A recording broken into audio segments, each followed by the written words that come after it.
a explicar cómo están utilizando herramientas 2.0 para la formación de profesionales sanitarios en África. Adelante, cuando quieras. ¿Se me oye? ¿Sí? ¿Si me muevo también? ¿Si me muevo por aquí? Es que detrás de esto casi no se me ve, que soy muy pequeña. A ver si está mi presentación por ahí.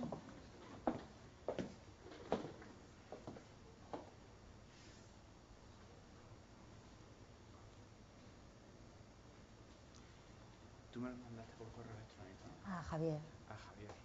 La tengo en un pen, si no. Vale, no.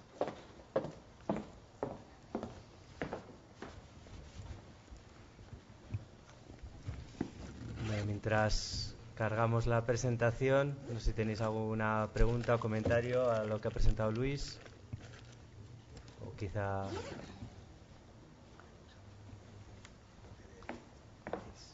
Si no, yo puedo ir introduciendo.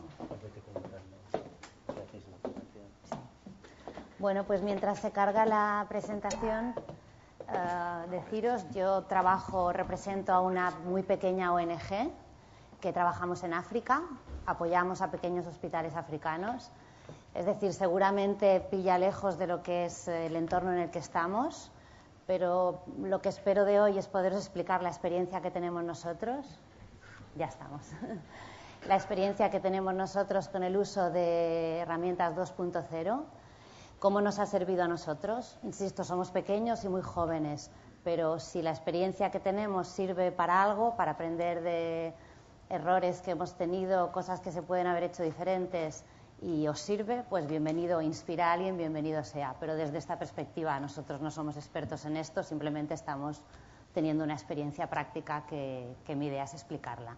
Y además, ya que nosotros somos una ONG y trabajamos en África, pues si por un pequeño momento os puedo explicar o dar algún flash de lo que está pasando en realidades tan diferentes como es la africana, pues para mí también es una verdadera oportunidad estar aquí. Muchas gracias, Luis. Pues allá vamos. Esto para hacernos cargo que nuestros pacientes son ellos. O sea, en estos momentos vamos a hablar de pacientes que están muy lejos y que gracias a estas tecnologías da igual donde estén. Voy a tener que enmarcar un poquito la presentación en quiénes somos nosotros como organización para que se entienda por qué ha sido necesario la tecnología de la que vamos a hablar. Simplemente cómo enmarcarla, no voy a explicar mucho. Yo represento, como he dicho, a la Fundación Recover. Somos una pequeñísima ONG, muy joven, llevamos 4 años trabajando. Nos dedicamos a la cooperación hospitalaria, es decir, apoyamos a pequeñísimos hospitales africanos. Y trabajamos en lo que yo siempre digo, la barriga de África, ese trocito de ahí que es la barriga, que es el África subsahariana, el África negra, el África casi toda francófona. Promovemos el voluntariado, trabajamos muchísimo con voluntarios, ya veréis que en este programa que voy a explicar, sin voluntarios no podríamos funcionar. Y pues allá vamos. Claro, nuestra misión, ¿cuál es? Nosotros tenemos claro que el lugar donde nacemos determina la salud que vamos a tener, nuestra esperanza de vida, qué tipo de enfermedad vamos a tener. Entonces nosotros luchamos para que eso se vaya igualando.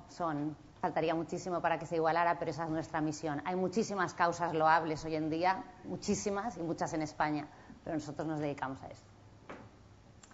Nuestra misión, pues el acceso universal a unos servicios de salud, desde luego. Estamos presentes en Camerún, en Burkina Faso, en Senegal, en Ghana, África negra, la barriga de África, insisto. Un flash muy pequeñito de qué pasa en África, porque si no, insisto, el proyecto del que vamos a hablar a lo mejor no se acaba de enmarcar. Solo 4 números, permitírmelos, pero enmarcan. África sufre más del 24% de la carga mundial de enfermedad, una cuarta parte, con un 3% de los trabajadores sanitarios y un 1% de la financiación. Para mí este párrafo siempre lo digo porque creo que resume muy bien lo que pasa en África. Pensamos que como hay mucha malaria, como es muy endémico, como tienen muchas enfermedades endémicas, que pobres, que claro. No, es un tema de fondos y de profesionales sanitarios. Hay enfermedades endémicas, desde luego, pero sobre todo no hay profesionales y no hay dinero. Lo digo porque a veces en los medios, y si no estamos muy cerca, podemos pensar otras cosas. Profesionales. Pues si en España, en Europa hablamos de una cobertura de 10 trabajadores sanitarios para 1000 habitantes, en África, estoy hablando como un continente, eso no está bien hecho, África son muchas Áfricas, pero bueno, por simplificar. Hay 0,8 trabajadores de salud por cada 1000 habitantes. Es decir, encontrar un médico es como que te toque la lotería, es dificilísimo. Un dato de un país concreto. En Camerún fallecen el 15% de los niños antes de cumplir 5 años. Creo que no importa poner muchos más datos. Con uno ya te haces a la idea de cómo será todo lo de alrededor. Otro dato gordísimo. En Camerún, un país con 19 millones de habitantes, hay 19 radiólogos. Es decir, un radiólogo por millón de habitantes. Aquí la posibilidad de que alguien te informe tu placa de tórax ya es, o sea, de que te la informe un radiólogo es imposible. Aquí sí que te toca la lotería. Si encuentras un aparato de rayos, te toca la primera vez. Pero si encima te la informa tu placa un radiólogo, ya veis por dónde va nuestro proyecto, ¿no? Ya se ve. Y bueno, evidentemente no existe la sanidad gratuita. O sea, en estos países, cualquier cosita que te pase, si no haces una provisión de fondos, nadie te atiende, ni lo mínimo. Bueno, pues ¿qué se puede hacer? Se puede hacer muchísimo, es un drama absoluto, pero desde luego cosas para hacer hay la tira. Hay muchas soluciones tradicionales, las que se han hecho siempre, y hay soluciones innovadoras, que en congresos o jornadas de este tipo se pueden visualizar muchas cosas que si se hacen aquí, ¿por qué no se pueden hacer en África? Porque ya sé que hoy estamos aquí para hablar de... Pero bueno, muchas se pueden hacer. Es cuestión de fondos, desde luego, y de empezar. ¿Qué hacemos nosotros muy rápidamente? Nosotros formamos sobre todo, construimos, rehabilitamos, equipamos, hacemos prevención sanitaria. En África, evidentemente, la prevención básica, como en todas partes. Y tenemos un programa que se llama Teleasistencia, que es el que voy a contar hoy aquí. Un poco para que nos situemos, que nadie se imagine un hospital. Cuando yo hablo de hospital, hablo de esto. Esto que parece un chalet es un hospital que atiende 120 partos al mes, 50.000 pacientes al año. Son pequeños hospitales, no trabajamos con enormes estructuras porque allí lo que salva es esto. Partos, más o menos limpio y venga, para adelante. Es esto, para que ubiquéis los pacientes de los que estamos hablando. Pues equipamos, desde luego todo eso hay que comprarlo, o sea que hay que conseguir fondos para ponerlo, hay que formar, hay voluntarios españoles que van allí. En los barrios, para que os hagáis una idea también, pues barrios suburbios de grandes capitales, que es donde están las bolsas de pobreza, no hay saneamiento, no hay agua. Personal es local, o sea, trabajamos con personal local. Y bueno, evidentemente muchísimos pacientes, porque no hay sanidad gratuita. Nosotros damos sanidad a un coste bajito, pues desbordados. Y esta, mi última foto, ya empiezo con el proyecto. Esto refleja que en África no empiezas cuando tienes todo, empiezas con lo que tienes. O sea, aquí no tienes sillón dental, pero tienes a una voluntaria española que puede sacar una muela, pues tienes a otra con una linterna, que es la que ha aprendido a hacer de dentista, que le enfoca, y una monja dando la asistencia sanitaria, la asistencia psicológica, cogiéndole de la mano. No sé si lo veis por ahí. Empezamos así. No esperamos a tener el sillón dental, es que es imposible. Por eso también empezamos con lo que tengamos y las cosas luego van tirando. Y eso explica también el proyecto del que voy a hablar ahora. Y ahora ya voy a hablar de lo que es el proyecto. Nuestro proyecto se llama Teleasistencia. La red social es una red social que se llama Medteam. ¿En qué consiste? Hemos hablado todo el rato, Larry ha utilizado mucho la palabra conectar, ¿no? Pues queremos conectar, en este caso, médicos africanos con médicos españoles y médicos españoles con médicos africanos, y que se ayuden entre ellos, se comuniquen y además generen conocimiento. Un matiz: los médicos africanos trabajan en esos hospitales que habéis visto, en esos chaletitos, pues ahí trabajan, con esos pacientes que hemos visto. Los médicos españoles son todos voluntarios, son gente que trabaja en España, hospitales públicos, clínicas privadas, donde sea, en diferentes sitios, y que en su tiempo libre hacen de voluntarios. O sea, lo hacen sin cobrar. ¿Qué nos pasaba? Pues estando tan en contacto con África, cada día, peticiones, el mail se te desbordaba de tenemos aquí muchísimos pacientes, hemos hecho las placas, no sabemos cómo informarlas, necesidades. Necesitamos segundas opiniones, necesitamos formación, en todo. En medicina, pero también en cómo utilizar el equipo. Vale, tengo un equipo rayos X, pero ahora no tengo un técnico. Entonces, desbordados por las peticiones y, bueno, muchas veces, casi siempre, la diferencia entre que ese paciente tire adelante o no. ¿Cómo empezamos? Pues empezamos con el email y con el teléfono, claro. ¿Cómo vamos a empezar? Como todo el mundo, ¿no? Con email y teléfono. Horrible. ¿Os imagináis recibir un email con 2 o 3 radiografías que pesa tropecientos mil de esto, que no hay manera de que se baje? Encima, la radiografía no es digitalizada, es una foto, porque claro, no hay un equipo para digitalizarla. Entonces es que no se ve bien. Bueno, fue horrible. O sea, nos desbordamos, no morimos en el intento, no sé cómo. Entonces apareció la opción de utilizar una red social. Esto era en el 2010. Y se juntaron varios factores, teníamos la necesidad muy clara. Cuando dimos con esta red social pensamos que era una buena oportunidad, pero empezamos, vamos a probar, no os penséis que lo teníamos tan claro, vamos a probar.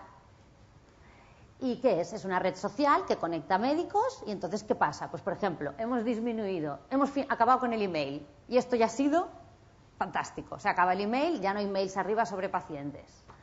Hemos disminuido muchísimo los viajes a África, porque si tú te puedes conectar, pues claro, ya no importa que viajes a África, con lo cual el coste también es muy importante. Nos hemos ordenado, que eso es importante. Un poco, ¿cómo se ve en la pantalla? Pues esto es la red social que utilizamos. Yo creo que el look es muy parecido a cualquier otra, ¿no? En una pantalla, esto es el caso en pequeñito, porque también, pero es el caso de un paciente. Pues, ¿qué tenemos? Los recursos que tengamos, fotos, informe médico, radiografía, pocos, pero bueno, algunos se puede hacer por ahí, pero lo que tengas lo cuelgas y la explicación del médico africano. Y sobre esta misma ficha, el médico español opina, dice, mira, con todo lo que me estás contando y lo que puedo ver, te recomiendo hacer tal o cual. No tiene mucho misterio, es que es muy sencillo, es la gracia. Es la gracia que sea sencillo. ¿Qué tiene este tipo de redes sociales? ¿Por qué nos está yendo tan bien? Primero, conecta a varios profesionales. Sobre esa ficha que os acabo de enseñar, a veces no solo escribe un profesional español, escriben varios. Tú tienes casos complejos que, claro, no basta con que un especialista opine, sino que han de opinar varios. En África la gente no va al médico porque le duele la cabeza. O sea, van al médico si están muy mal. Entonces los casos que cuelgas aquí son casos que a veces requieren de varios especialistas. La gracia de este sistema es que en una misma ficha te están respondiendo el traumatólogo, pero al mismo tiempo te está respondiendo el internista o el que sea. Segunda opinión, evidentemente te da una segunda opinión. Y encima no es telemedicina en el sentido de que necesitas conexión en tiempo real. Eso para nosotros es muy importante, porque si trabajamos con voluntarios que lo hacen en su tiempo libre, la conexión en tiempo real, yo estoy a las 2 en mi hospital y me llaman desde África y me conecto, hombre, pues no es muy sencillo. Entonces esto para nosotros ha sido una ventaja. Crea un repositorio académico, claro, todo esto vas colgando y tienes ahí información. Por ejemplo, para los que sois sanitarios, aquí hay información de las generaciones, los hijos de los que han tomado ya antirretrovirales. O sea, aquí hay información muy interesante.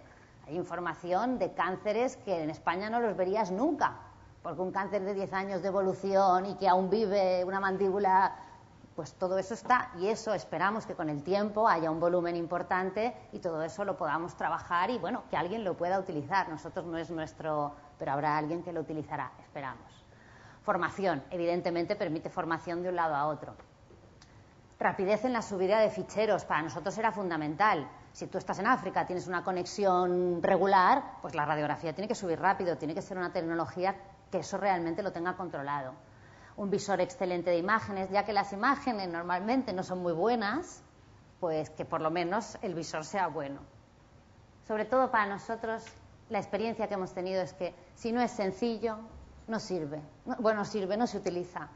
En África también hay muchísima presión asistencial y no tienen tiempo, y aquí tampoco nadie tiene tiempo. Pues.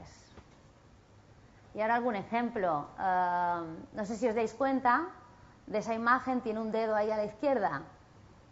¿Lo veis? Esto, claro, es que es una foto. O sea, cuando no hay medios, no está digitalizado, le haces una foto. ¿Qué quiero decir con eso? Que te apañas como puedes, pero sirve. Entonces, ya estoy acabando, voy a hacer un poquito las conclusiones de por qué creo que un médico africano se mete en esto y por qué creo que un médico español se mete en esto. Y bueno, son los aprendizajes que nosotros hemos podido tener, pero insisto que luego, bueno, puede haber preguntas, pero sobre todo si me pilláis por ahí y a alguien le sirve para su propia experiencia, aunque esto pase en África, que me pregunte. ¿Por qué es útil para el médico africano?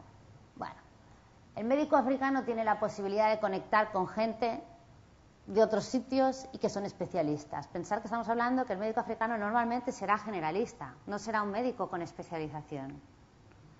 Segundo, de un modo sencillo e intuitivo. Tercero, requiere poco tiempo, todo en una pantalla, relativamente rápido. Cuarto, fácil puesta en marcha, es decir, el coste de formación es sencillo, como casi cualquier red social de las que hablamos normalmente. Para el médico, ¿qué es importante? Es importante tener una segunda opinión, pero es más importante, por mi experiencia, el sentirse que se está formando. Y claro, si tú continuamente estás colgando casos y te están dando ayuda, pues tú te estás formando en ese proceso. Y ha habido casos de que se pueden empezar a hablar de incluso hacer investigaciones conjuntas. Esta herramienta no podría sustituirse por mails. O sea, realmente estamos en un caso de 2.0 que esto con mails no lo sustituyes. No da esa funcionalidad. Es mucho más que una comunicación. Genera relación con médicos españoles y lo que decía, acaban habiendo ideas para investigar conjuntamente, para publicar. Barreras. ¿Qué barreras puede tener para un médico africano? Pues falta de confianza. ¿Qué pasa? ¿Que por ser africano entonces me tienen que decir cómo lo tengo que hacer? Bueno, todo eso, claro, hay que ir con mucho cuidado, cómo trabajarlo. Por eso hay que explicarlo de un modo que dices, bueno, tienes acceso a un especialista. Si quieres, puedes acceder a él. O las expectativas, o que el tono no sea adecuado. Somos personas, ¿no? Al final no es tan... ¿Y por qué podría ser atractivo para el público que tenemos aquí, o la gente que lo esté siguiendo, o para cualquiera del ámbito de la medicina? ¿Por qué es atractivo para un médico español? Bueno, el primer punto podría ser por simple solidaridad, ¿no? Por un cierto compromiso, por una realidad que está pasando no tan lejos de nosotros. Segundo, y muy importante yo creo que en el ámbito de la medicina y los que sois sanitarios, por tener acceso a casos extremos, raros, imposibles en España, o sea, por tener acceso a ver cosas que no se ven en España, que seguramente las habréis visto solamente en los libros. Tercero, vocación de formación, evidentemente. Vocación de seguir aprendiendo, porque aquí no solo aprende el africano, aprende muchísimo el español. Fácil puesta en marcha, una vez más. Pim, pam, es internet, un usuario hábil que sepa utilizar Facebook, esto lo utiliza en 2 minutos. Puede dar su opinión en poco tiempo, porque tiene toda la información puesta en una misma pantalla. Eso es importante. Cuando recibes 4 mails, tienes que juntar los papeles, hacerte el dossier. Ya vamos, ya son las 2 de la mañana. En cambio, así vas mucho más rápido. En cualquier momento del día, o sea, es asíncrono, es decir, tú haces una guardia y te puedes conectar y te dejan, y puedes estar respondiendo en caso de estos. Y de un modo sencillo. Para nosotros era muy importante que el médico español lo tuviera fácil, porque si no, son voluntarios los que trabajan esto. Si no lo tenían muy fácil, pues no lo iban a hacer por mucha vocación de solidaridad que tuvieran, y esto lo ha permitido. Obliga a la creatividad. ¿Qué pasa? Un médico español no puede decir, pues mira, tengo este paciente con no sé qué, bronquios, tal, pues mira, le haces una broncoscopia. En África no hay broncoscopias. Entonces, encima tienes que ser creativo, porque con lo que tienen allí tienes que adaptar tu respuesta. Y eso, por lo que me dicen a mí, nuestros voluntarios, les gusta. Les gusta porque es volver a una medicina, bueno, que con lo que tienes que hacer lo mejor que puedas, y eso les engancha, no sé si es la palabra, pero realmente es la diferencia. ¿Qué barreras? Pues, por ejemplo, si no conoces la realidad africana es muy difícil, tienes que conocer un poquito. Evitar la prepotencia, o sea, si tiendes a dogmatizar también puede ser un problema. Y luego ser paciente y ser constante. Nosotros, claro, un voluntariado o cualquier acción en una ONG, lo importante es que sea sostenida en el tiempo. Pegar un pico de atender a un montón de pacientes y luego bajar porque la gente se ha cansado, eso no sirve. Nosotros preferimos un voluntario que a lo mejor haga 1 hora a la semana, pero la haga siempre, a que de repente haga 20 y luego se desinfle. Y eso es una... Entonces ahí, como anécdota, tengo casos de gerentes de hospitales que me han pedido que hay que instalar el programa, pues que instale el programa a médicos que están en sus guardias. Al principio me ponían un montón de problemas, pero al ver que el médico está, pues esto le divierte, le entretiene, le enriquece y tal, han pasado de decirme que no, a pedirme que por favor que lo haga. Conclusiones. A mí me preguntaban, sobre todo cuando hablé con Luis, me decía, no, hablamos de formación, ¿no? ¿Es posible formar utilizando este tipo de herramientas? Pues desde luego en mi caso, y como os he dicho, en mi humilde experiencia, sí, clarísimamente, pero es que encima el potencial es enorme. Nosotros somos pequeñísimos y estamos en un ámbito muy concreto, pero aquí hay alguna recomendación o cosas que me salen más. Es fundamental tener una necesidad clara y un objetivo claro. Esto parece de perogrullo, pero bueno, es así. Y no comunicar por comunicar, no, redes y conexión, no, tenerlo muy claro, porque nosotros tenemos muy claro a qué, quién y para qué. Nosotros incluso hemos limitado a veces en qué áreas, para hacerlo bien, porque si no es que es un despilpor. Es fundamental mantener la motivación de ambas partes y generar relaciones entre personas concretas. Al final, aunque sea una red social y no se conozcan, es bueno que se acaben mensajeando o conociendo virtualmente, pero entablando una cierta relación si tú quieres que esto se mantenga en el tiempo.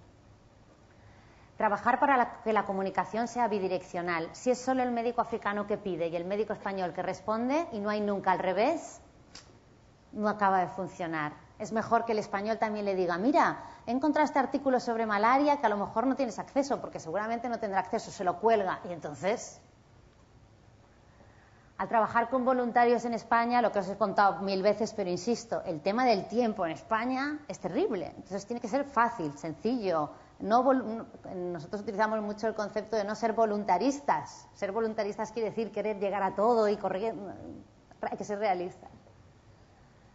Y es crítico que los voluntarios mantengan su compromiso. Esto es nuestro caso, en vuestros casos, no sé. Y es fundamental que el formado acepte ser formado y el formador tenga voluntad de formador y no sea resolutivo. Esto también es de perogrullo, pero es importante. Si tú, como médico español, contestas, hazle una placa de tórax y no explicas por qué, no dices, mira, creo que vamos por ahí, vamos por allá y por esto te pido, ¿qué tal? Pues tampoco sirve. En nuestro caso, desde luego, el coste de esta plataforma, que encima nos la están donando, porque cuando se vio que realmente funcionaba, pero el coste es totalmente asumible para lo que está dando. O sea, nada en comparación, a la telemedicina tradicional, yo qué sé, tener el mega aparato de videoconferencia aquí, el mega aparato de videoconferencia allí, y te conectas y, bueno, eso, estamos hablando de 60.000 euros por aparato, eso es algo... Y bueno, y ya para acabar, que es muy fácilmente replicable. Nosotros vamos poco a poco, tenemos pocos fondos, pero que esto, una vez funciona en un área, en un sitio, en un país, esto lo multiplicas y lo pones en toda África, no con tantas dificultades, muy fácil. Lo difícil es la organización. Bueno, entonces ya para acabar, pues yo desde luego le tengo que dar las gracias a nuestros voluntarios, porque este proyecto sin ellos no sería posible, y a los socios, a la gente que aporta dinero para que nosotros poquito a poquito podamos trabajar en esto por África. Gracias a la empresa que nos dona la red social, se llama Mectin. A vosotros por estar aquí y bueno, muchísimas gracias.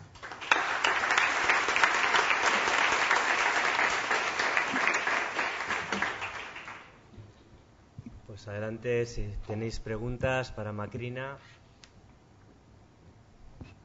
Y por ahí está Cristina. ¿Qué debe hacer un profesional? Vale, ahora sí. ¿Qué debe hacer un profesional sanitario para poder participar? Pues tenemos dentro de nuestra web, www.fundacionrecover.org, hay un formulario de voluntariado que tú entras como tu currículum y explicas sobre todo por qué te apetece, y hay un proceso de selección. Gracias. Gracias a ti por la pregunta.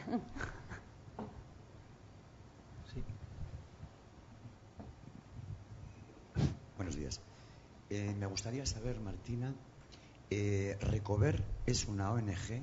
¿De dónde está financiada? ¿De dónde se está financiada? Básicamente nuestra financiación es privada, porque llevamos 4 años trabajando, ya el sector público empezó a... Entonces tenemos financiación mucha de particulares, muchísima, gente incluso que dona 1 euro al mes, pero que claro, muchos vas sumando. Tenemos muchísimas horas de voluntario, que eso es financiación de tiempo, y tenemos financiación de empresas privadas de diferentes tipos. Ámbito sanitario son los que se sienten más afines. No quiero decir nombres para no, pero bueno, en general es ámbito sanitario. Estamos hablando de pequeñas donaciones. Yo no tengo a nadie que nos done 100.000 euros de una tacada. Tienes a alguien que te da 5.000 y ahí sumas hasta 1 millón de euros, que es el presupuesto que tenemos, que es muy poco, o sea, somos pequeñitos. Hola, Martina. A mí me gustaría conocer cómo verificáis la autenticidad de que el profesional que entra en esta red social es realmente un médico. Es decir, tiene que ser colaborador. ¿Valoráis el currículum del médico para que pueda diagnosticar sobre un paciente en África? Y por último, me gustaría conocer también qué implicaciones tiene para el profesional el diagnóstico, es decir, verte opinión o diagnostica una enfermedad de un paciente en África. ¿Qué pasa si ese diagnóstico no es correcto o lleva alguna implicación más allá de la propia opinión de un profesional? Vale, gracias también. A ver, lo primero, me estás hablando de cómo valoramos los españoles. Los españoles, desde luego, envían sus datos, su currículum y tal, y todo eso se verifica. Hay un proceso de selección serio, porque claro, estamos metiendo a dar respuestas en nuestro nombre a gente que de principio no conocemos, ¿no? Accede a nuestra web. Claro, pasan primero lo de qué es médico y que realmente tal, eso se valida desde luego, y dónde trabaja, y si se puede hacer algún nexo de dónde trabaja, si conocemos a alguien más también. Luego, claro, pasan primero gente que a lo mejor ha ido a África, ¿no? Porque claro, son gente que ya conocemos, y luego la experiencia académica que pueda tener esa persona, pero luego también hay una parte personal, de inquietud, de ganas, de tal. La segunda parte de la pregunta, implicaciones, hombre. A ver, te responderé desde el final. Nosotros tenemos un seguro de responsabilidad profesional por si pasa algo. Nunca nos ha pasado nada por ahora. Es verdad que hay veces que aciertas y veces que no aciertas. Eso es así. En general, ayudas mucho, porque la persona allí está perdida. Estamos hablando de un médico generalista delante de algo muy especializado. Entonces, tu opinión le va encarando. No sé si te respondo con eso, pero... Gracias. Sí. ¿Más preguntas? Por allí.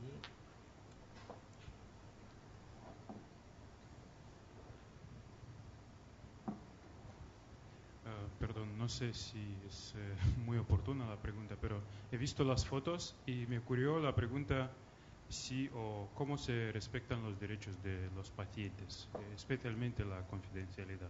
Sí. Bueno, estos son fotos de gente del barrio que han autorizado hacerlas, desde luego, porque en los barrios cuando les cae el chollo de tener un hospital están encantados y te dejan hacer las fotos y te firman para que las puedas poner. Pero los pacientes en concreto del programa de teleasistencia que te refieres firman desde luego que ceden. De todas maneras, las caras no se ven, ¿eh? O sea, si vieras ese caso más cerca y lo estuviéramos compartiendo, a no ser que fuera una lesión de cara, que entonces es un poco diferente, no la verías. Y los nombres tampoco, son códigos. Y sí que es verdad que tú, cuando accedes a que un médico sea voluntario y tenga acceso a todo eso, firma un compromiso de que todo eso no lo va a hacer rodar por todas partes. Pero bueno, él lo firma, pero tú tienes que asumir que las redes sociales también tienen esto, ¿no? Que un médico voluntario tuyo puede llevarlo a otro sitio donde en teoría no lo podrían estar viendo. Otra pregunta. ¿Colaboráis con alguna otra ONG? Estoy pensando, nosotros participamos en un proyecto de formación de cirujanos infantiles en Angola, anestesistas infantiles y enfermeras de intensivos de pediatría. El programa terminó porque la financiación terminó y salió la primera promoción, pero pienso que sería súper útil este programa para continuar la formación de todos estos profesionales allí con personal de aquí que ahora no puede desplazarse al terreno. Nosotros, en principio, el programa ahora lo tenemos limitado a los hospitales hermanados, que les llamamos, que es donde colaboramos intensivamente, porque el donante de la herramienta no nos deja ponerlo en todos sitios, porque claro, si no sería una locura. Pero nosotros trabajamos en red con otras ONGs, somos muy pequeños, no nos queda más remedio, o sea, es lo que hay que hacer. Entonces, abiertos a hablar, desde luego, gracias. Muy bien, pues lo dejamos aquí y vamos con la... Muchas gracias, Macrina.